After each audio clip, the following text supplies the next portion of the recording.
రాష్ట్రంలో పొగాకు పంట పండించిన రైతు ధగా పడిపోతున్నారు. పండించిన పంటకు గిట్టుబాటు ధరలేక గ్రేడ్ 1 రకం పొగాకు సహితం సరైన గిట్టుబాటు ధర లభించక అల్లాడిపోతున్నారు. గత ఏడాది మేలైన రకం పొగాకు 30,000 వరకు ధర లభించగా, ఈ ఏడాది ప్రారంభం నుంచి ధరలో వ్యత్యాసాలు కనిపించడంతో రైతులుడిలా పడిపోతున్నారు.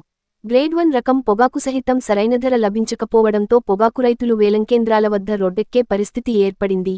రోజుకు వేలల్లో బేళ్లు తిరస్కరణకు గురవుతున్నాయంటే రైతుల పరిస్థితులు అర్థం చేసుకోవచ్చు.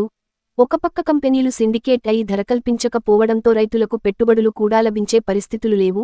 రైతు సంఘాల నాయకులు, ప్రతిపక్షల నాయకులు వేలం కేంద్రాలను సందర్శించి బయ్యర్లతో మాట్లాడినా పరిస్థితిలో మార్పులు లేకపోవడంతో వైఎస్ఆర్ కాంగ్రెస్ పార్టీ అధ్యక్షులు, మాజీ ముఖ్యమంత్రి వైఎస్ జగన్ మోహన్ రెడ్డి ఈ నెల 11 బుధవారం ప్రకాశం జిల్లా పొదిలి పొగాకు వేలం కేంద్రాన్ని సందర్శించి రైతులతో ముఖాముఖి మాట్లాడి రైతులకు సరైన గిట్టుబాటు ధర కల్పించాలని ప్రభుత్వాన్ని కోరనున్నారు.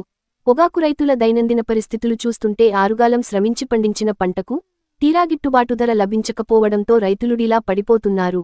ఇప్పటికైనా కేంద్ర రాష్ట్ర ప్రభుత్వాలు స్పందించి పొగాకు రైతులకు గిట్టుబాటు ధర కల్పించి ఆదుకోవాలని, అవసరమైతే మార్కెఫెడ్ను రంగంలోకి దింపి గిట్టుబాటు ధరతో కొనుగోలు చేసే విధంగా చర్యలు తీసుకోవాలని రైతులు కోరుతున్నారు.